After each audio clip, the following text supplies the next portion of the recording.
চলো আজকে একটা বার্থডে হোস্ট করা যাক।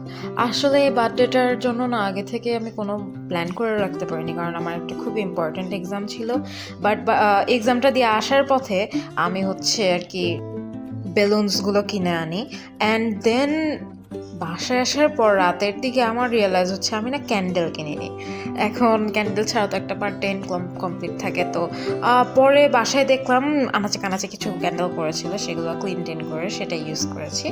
আর কিছু ডেকোর ছিল বাসায়, সেগুলো ইউজ করেছি, মানে জুগাড় জুগাড় কমপ্লিটলি জুগাড়।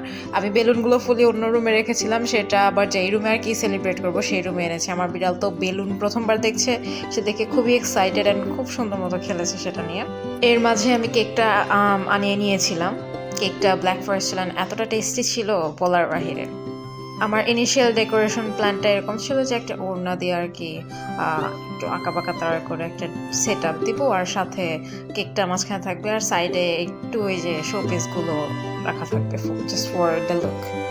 এরপরে কেকটায় আমি হচ্ছে ক্যান্ডেলগুলো সব সেট করছিলাম। এটা আমার খুবই অ্যানোয়িং লাগে, আর আমরা ক্যান্ডেল অত পছন্দ করি না, কারণ ওটার ওয়্যাক্সটা না কেকের উপর পড়লে কেকটার টেস্টটা বিগড়ে যায়। আর আমি ওই যে সাইডের র্যাপারটা খুলতে এতটা ভয় পাই, বাট স্টিল করা হয়ে গেছিলো। অ্যান্ড সব ক্যান্ডেলগুলো এরপরে জ্বালিয়ে দিয়েছি।